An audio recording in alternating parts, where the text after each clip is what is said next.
जय शिवराय मित्रांनो, एक मोठी बातमी आणि थोडीशी धक्कादायक ही बातमी समोर आलेली आहे। देशभरात मान्सून पुढे पुढे सरकत असताना महाराष्ट्रात मात्र तो अचानक थांबला आहे आणि हाच थांबलेला मान्सून शेतकऱ्यांसाठी मोठी चिंता बनतोय।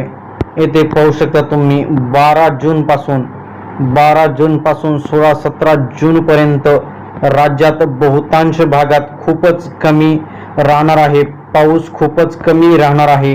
काही ठिकाणी फक्त हलका किंवा तुरळक पाऊसच पडणार आहे। या मागचं कारण काय? उत्तर भारतात तयार झालेले सायक्लोनिक सिस्टीम आणि वेस्टर्न डिस्टर्बन्स हे दोन्ही घटक मान्सूनच्या वाऱ्यांना उत्तर दिशेला खेचत आहेत।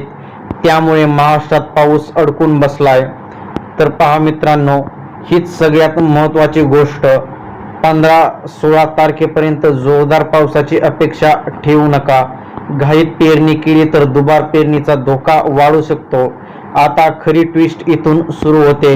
येथे पाहू शकता 17 जून पासून परिस्थिती बदलायला सुरुवात होणार आहे। विदर्भ, उत्तर महाराष्ट्र आणि घाटमाथ्यावर पावसाची सुरुवात होईल आणि 18 जून पासून येथे पाहू शकता 18 जून पासून महाराष्ट्रात सर्वदूर चांगला पाऊस सुरू होण्याची शक्यता आहे। 19 जून पर्यंत मराठवाडा, पश्चिम महाराष्ट्र तसेच विदर्भ सर्व ठिकाणी पाऊस हा पडणार आहे।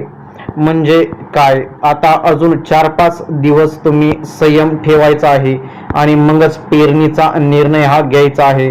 कारण आता घेतलेला घाईचा निर्णय नंतर मोठं नुकसान करू शकतो। तर मित्रांनो, लक्षात ठेवा, एक चांगली पावसाची सर म्हणजेच सुरक्षित पेरणी। अशी खरी आणि महत्त्वाची माहिती मिळवण्यासाठी व्हिडिओ शेवटपर्यंत बघा। जर व्हिडिओ आवडला असेल तर चॅनलला लगेच सबस्क्राईब करून घ्या। जय हिंद, जय महाराष्ट्र।